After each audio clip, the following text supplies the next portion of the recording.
Hello everyone, this is Badal Verma and welcome again to my educational YouTube channel IS Point. I hope you are very well. So today we are going to discuss about modern India history, NCERT class 8 chapter 6 part 2 colonialisms and the city, the story of imperial capital अर्थात उपनिवेशवाद और शहर, एक स्थायी राजधानी की कहानी part 2। तो जैसा कि आप लोगों को पता ही होगा, हम लोगों ने अपनी प्रीवियस वीडियो में पार्ट 1 को कवर किया था, जिसमें हमने औपनिवेशिक शासन को देखा था और फिर नई दिल्ली के निर्माण को देखा था और किस किस तरीके से ब्रिटिश गवर्नमेंट ने, जब उनकी प्रेसिडेंसी मद्रास, कोलकाता, बॉम्बे थी, तो उन्होंने फिर राजधानी का यानी कि नई राजधानी की योजना क्यों बनाई और नई राजधानी को क्यों उन्होंने यानी कि दिल्ली पर क्यों कब्जा उन्होंने जमाना चाहा। ऑलराइट, तो जिन्होंने हमारी पहली वीडियो को नहीं देखा, डिस्क्रिप्शन बॉक्स में लिंक दिया गया है, आप सभी लोग जाकर हमारी पहली वीडियो को देख सकते हैं। तो चलिए दोस्तों शुरू करते हैं। तो देखिए, एक नई राजधानी की योजना, तो ब्रिटिशर के द्वारा एक नई राजधानी की योजना क्यों बनाई गई थी। तो जैसा कि आप लोगों को पता ही होगा कि जो ब्रिटिशर थे ना, उन्होंने दिल्ली के सांकेतिक महत्व को अच्छी तरीके से उन्होंने पता कर लिया था।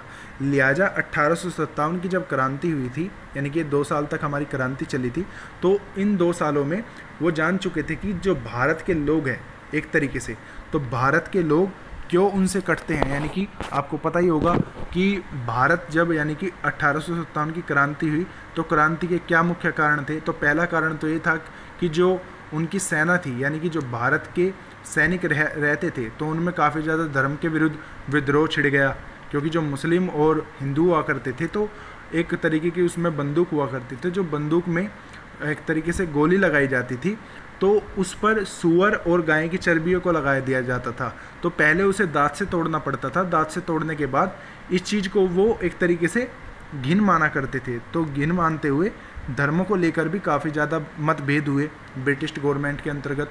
फिर जनजातीय लोगों के लिए मतभेद हुए, और फिर जो बड़े बड़े जमींदार थे, वो जमींदार अब कर्जे में आ रहे थे और जो उनकी ज़मीन थी वो छिनती जा रही थी। तो एक तरीके से जितना भी था, भारत एक तरीके से अब पूरी तरीके से गुलाम बनता जा रहा था, जिससे वो काफ़ी ज़्यादा परेशान थे। तो इसलिए 1857 की क्रांति हुई थी, जिसे 2 साल तक चलाया गया, यानी कि 2 साल तक फिर वो ख़त्म हो गई। फिर एक तरीके से नए रूल्स को प्रतिपादित किया गया था ब्रिटिश गवर्नमेंट के द्वारा। नए रूल्स आपने देखे ही होंगे, जैसा कि हमने आपको प्रीवियस वीडियो में बता दिया गया है। तो इस चैप्टर में हम इसी के बारे में बात करेंगे। तो देखते हैं। तो देखिए, तो 1877 में यानी कि 1877 में वायसराय लिटन ने राजधानी विक्टोरिया को भारत की मलिका घोषित करने के लिए दरबार का आयोजन किया। तो देखिए, तो काफ़ी ज़्यादा इंपॉर्टेंट क्वेश्चन हमारा यहीं से ही बन जाता है कि 1857 में किसने किया था, वायसराय लिटन ने।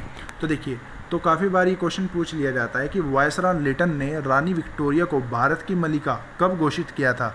तो 1877 में, यानी कि 1877 में। ऑलराइट, तो चलिए अब आगे बढ़ते हैं। तो वैसे तो ब्रिटिश भारत की राजधानी अभी भी कोलकाता थी। तो देखिए, तो 1877 में जो राजधानी थी हमारे देश की, यानी कि भारत की जो राजधानी थी, तो वो कौन सी थी, कोलकाता। तो उस समय पाकिस्तान भी एक भारत का हिस्सा हुआ करता था, जैसा कि आप लोगों को पता है। ऑलराइट, तो अब देखिए, तो लेकिन इस विशाल दरबार का आयोजन दिल्ली में किया गया। तो जब विक्टोरिया यानी कि महारानी विक्टोरिया को दिल्ली एक तरीके से मलिका घोषित किया गया, तो इन्होंने विशाल दरबार का जो आयोजन था वो दिल्ली में किया। तो इसकी क्या वजह थी, देखिए, तो विद्रोह के दौरान अंग्रेज़ों ने यह समझ लिया था, जब यानी कि 1857 का विद्रोह हुआ था, तो उसके दौरान अंग्रेज़ों ने एक तरीके से समझ लिया था कि जो लोगों की नज़रों में है, जो मुग़ल बादशाह हैं, तो आज भी उनका महत्व उतना ही बना हुआ है जितना कि पहले था। उसे ही अपना मुखिया मानते थे। लिहाजा ब्रिटिश सत्ता का मुग़ल बादशाहों और 1857 के बगिया के मुख्य केंद्र पर पूरी तड़क भड़क के साथ प्रदर्शन किया। ऑलराइट, तो जैसा कि आप देखते हैं कि चित्र 9 में क्या बताने की कोशिश की गई है। तो जॉर्ज पंचम का राज्याभिषेक कॉरोनेशन दरबार 12 दिसंबर 1911। तो देखिए, तो इस दरबार में 1 लाख से ज़्यादा भारतीय राजा, महाराजा, अंग्रेज अफसर और सिपाही जमा हुए थे। तो देखिए, तो ये भी काफ़ी बार क्वेश्चन पूछ लिया जाता है, काफ़ी ज़्यादा इंपॉर्टेंट क्वेश्चन यहाँ से बनता है कि 12 दिसंबर 1911 को भारत में किसका राज्याभिषेक हुआ था। तो जॉर्ज पंचम का राज्याभिषेक 12 दिसंबर 1911 को हुआ था। तो इसमें देखिए काफ़ी ज़्यादा भीड़ में, यानी कि 1 लाख लोग इसमें जमा हुए थे, यानी कि राजा, महाराजा और अंग्रेज अफसर और सिपाही इसमें जमा हुए थे। अब देखते हैं क्या बताने की कोशिश की है। तो साल 1911 में जब भारत को यानी कि भारत की राजधानी दिल्ली को बनाया गया, तो देखिए क्या हुआ। तो 11 यानी कि 1911 में 1911 में तो जब जॉर्ज पंचम को इंग्लैंड का राजा बनाया गया, तो इस मौके पर दिल्ली को एक नए दरबार का आयोजन हुआ। तो कोलकाता की बजाय दिल्ली को भारत की राजधानी बनाने के फैसले को भी इसी दरबार में ऐलान किया गया। तो देखिए, तो इससे भी काफ़ी ज़्यादा इम्पोर्टेंट एक क्वेश्चन बन जाता है कि किस दरबार में यानी कि किस दरबार में 1911 में दिल्ली को राजधानी बनाने का यानी कि दिल्ली को राजधानी बनाने का एक तरीके से ऐलान किया गया था। तो कोरोनेशन दरबार में 1911 को भारत की राजधानी दिल्ली बनाने का ऐलान किया गया था। किसके द्वारा? जॉर्ज पंचम के द्वारा। ऑलराइट, तो अब देखते हैं। तो तत्कालीन शहर के दक्षिण में रायसीना पहाड़ी पर इस 10 वर्ग मील के इलाके में नई दिल्ली का निर्माण उस समय किया गया था।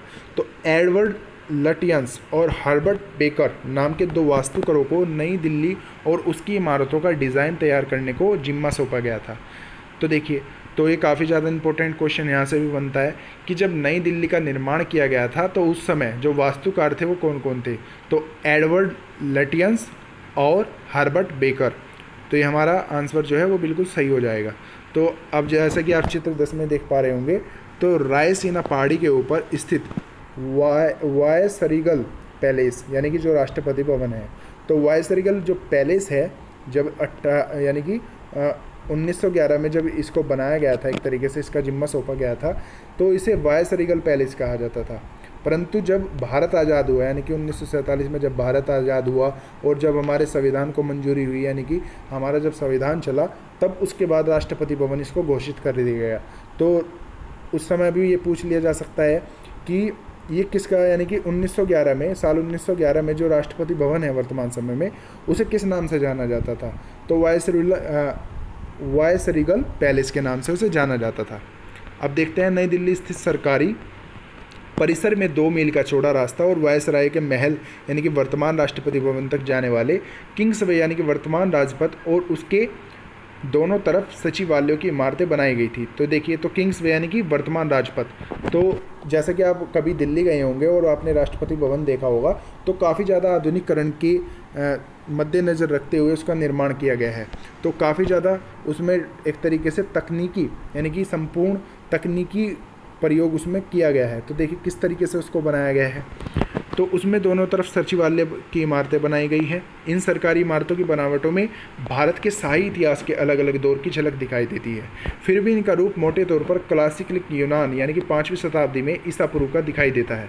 उदाहरण के लिए वायसराय पैलेस का केंद्रीय गुंबद सांची के बने बौद्ध स्तूप की बनावट पर आधारित है। तो ये भी क्वेश्चन यहाँ से बन जाता है। जो देखिए, तो वायसराय पैलेस का जो केंद्रीय गुंबद है वो किस स्तूप के बनावट से आधारित है यानी कि किस स्तूप के बनावट से आधारित है? तो सांची में बने बुद्ध स्तूप के गुंबद से वो आधारित है। तो देखिए, तो लाल भुरभुरे पत्थर और नक्काशीदार जालिया की प्रेरणा मुगल वास्तुशिल्प से ली गई है।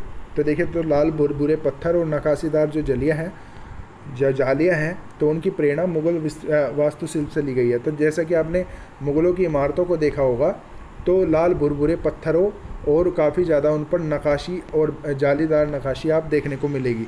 तो इनकी एक तरीके से जो ली गई है प्रेरणा, वो मुग़ल शिल्पकारों से ली गई है।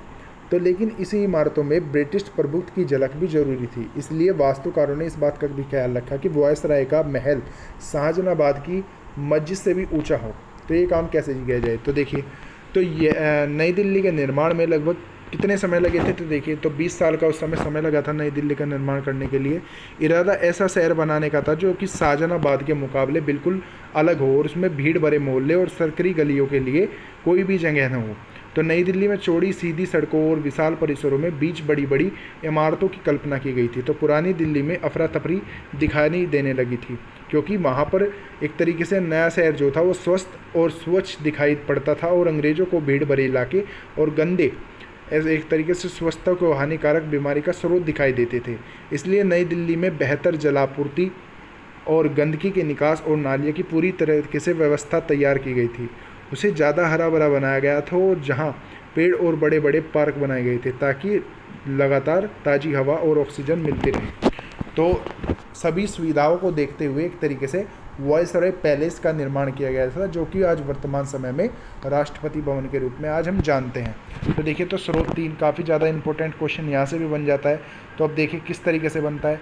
तो नई दिल्ली की कल्पना, तो दिल्ली को राजधानी के रूप में चुनने के पीछे वायसराय हार्डिंग ने यह वजह बताई थी। तो यह बदलाव भारत के लोगों की कल्पना के अनुरूप होगा और ये सभी लोग भारत में ब्रिटिश शासन को बनाए रखने व अदम्य संकल्प के रूप में इसकी सराहना करेंगे।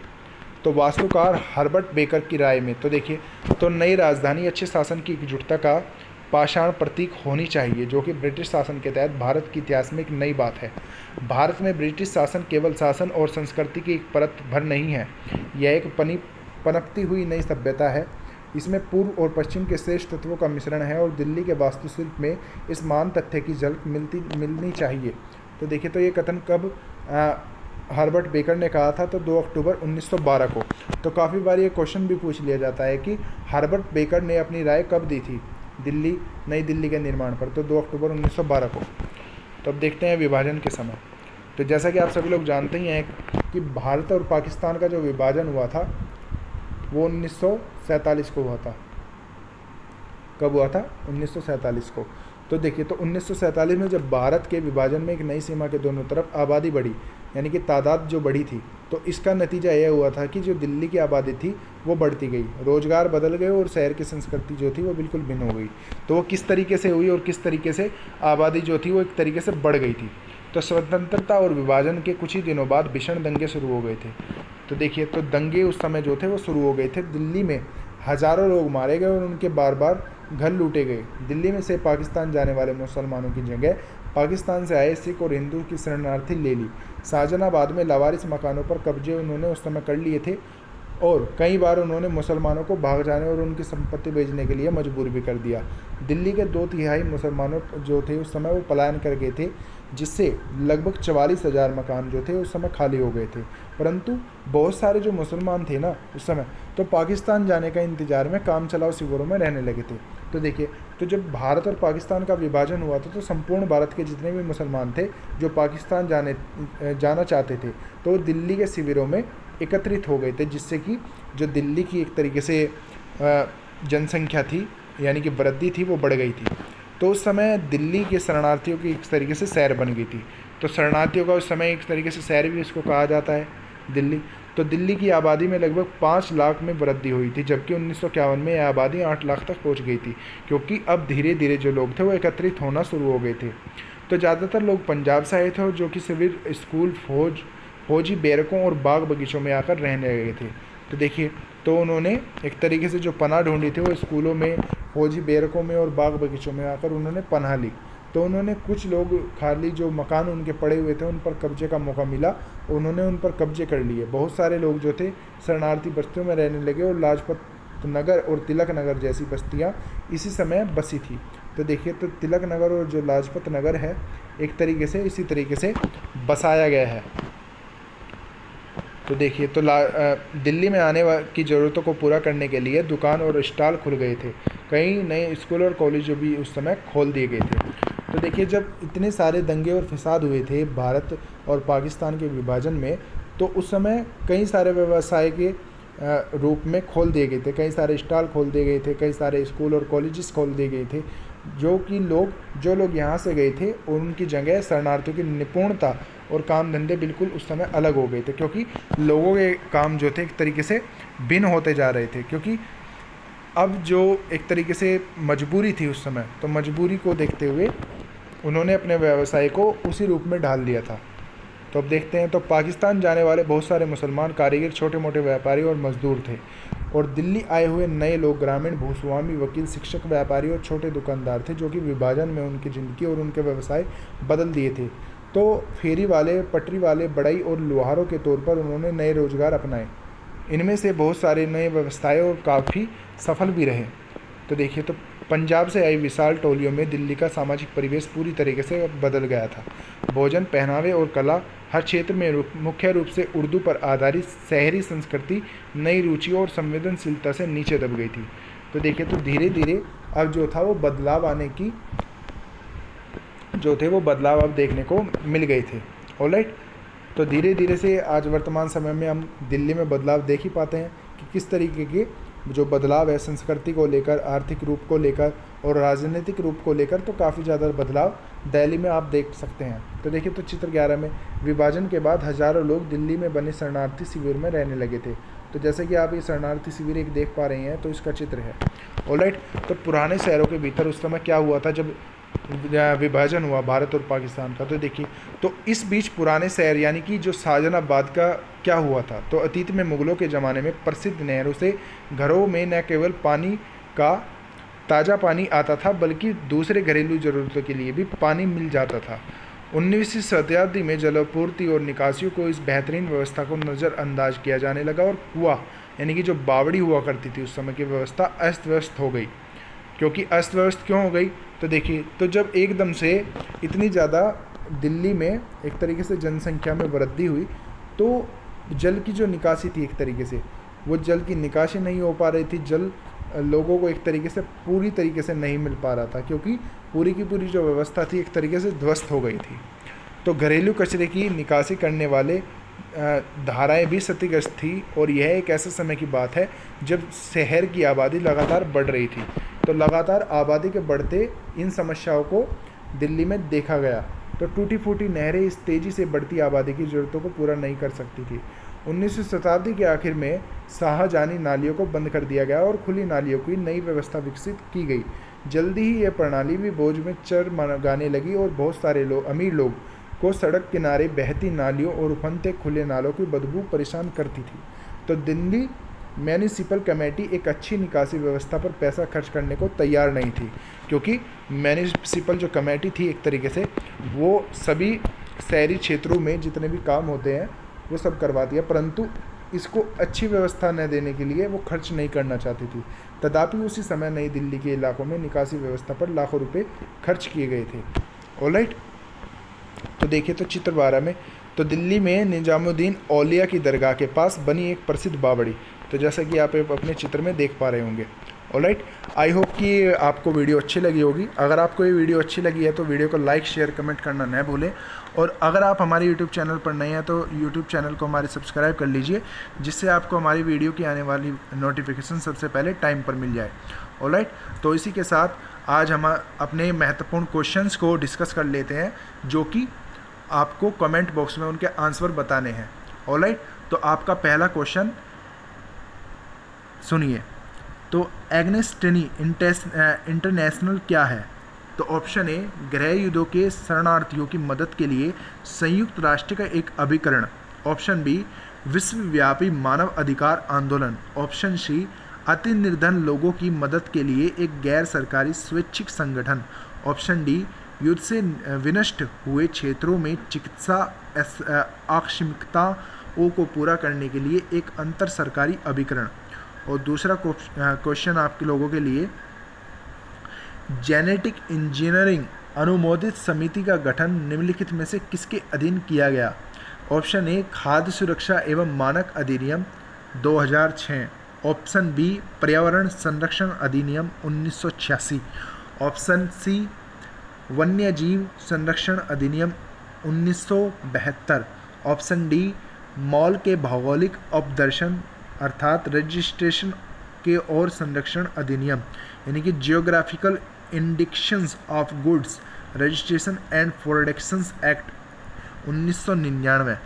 और आपके लिए तीसरा क्वेश्चन, तो तीसरा क्वेश्चन आप लोगों के लिए ये है कि जब भारत को एक तरीके से दिल्ली की राजधानी बनाया गया तो किस समय भारत को दिल्ली की राजधानी बनाया गया था और कब बनाया गया था? ऑलराइट, तो इसी के साथ आज का हमारा लेक्चर ख़त्म होता है। मिलते हैं हम अपनी नई वीडियो के साथ नेक्स्ट वीडियो में। इसी के साथ हैव ए गुड डे। जय हिंद।